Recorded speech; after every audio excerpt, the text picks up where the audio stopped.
side na to. Kaso nga lang, meron ding support galing sa malayo. Lowy Lion though will knock down Monboy. And now range. Unfortunately, hindi niya magagawa ng paraan. Pero mukhang magagawa ng paraan ni Raimon. Marerevive pa itong si Monboy. Nako, this is it, Pansit! Dalawang PHC na lamang versus the defending champ, ladies and gentlemen. The all-time champ. Dalawa na lamang natitira. Ako, pag ito guys ha, pag ito hindi na yung Pilipinas, ewan ko na lang, ibig sabihin, naubos na ng MSI yung swerte dahil nakuha pa kanina tama si Raimon, no? Si Raimon yung na-knockdown at nasabit doon sa Coop RV. But this time, kidding aside, it is a 3v2 situation. In terms of the number itself, lamang na lamang ang MSI. Although pagdating naman syempre sa ating circle hold, yes, nasa loob pa rin naman sila ng circle at ang major focus ngayon will be onto the front side. Nandito ang Yangon at yung Hybrid Esports. So let us see kung paano magiging approach ngayon dahil yung Hybrid medyo malayo-layo.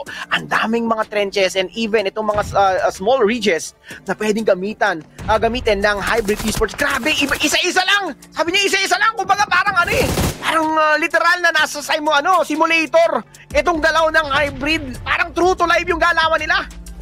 Napansin mo yung ginagawa ng Hybrid, men? Nagbabato sila ng granada para magkaroon sila ng parang bunker doon na pwede nilang puntahan. Mabutas.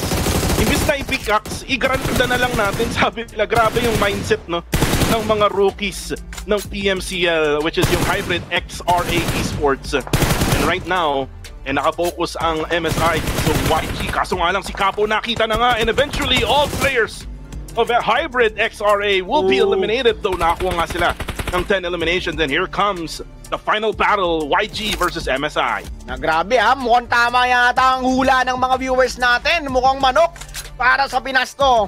This is a 3v2 situation in terms of the number. Lamang na lamang tayo. High ground control for the side of Yangon Galacticos, although nasa loob or nasa outskirts perimeter. Range, El Capitan is using the high ground control.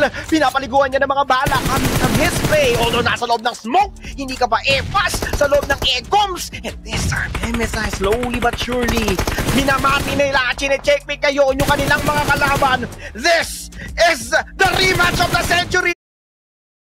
MSI versus Yangon Galacticos. Romeo is now down. One more to go. Say Cloud, say no more. Ikaw na lang ang nagpapahirap para sa kauna-unahang ng Pinas para sa game number 1.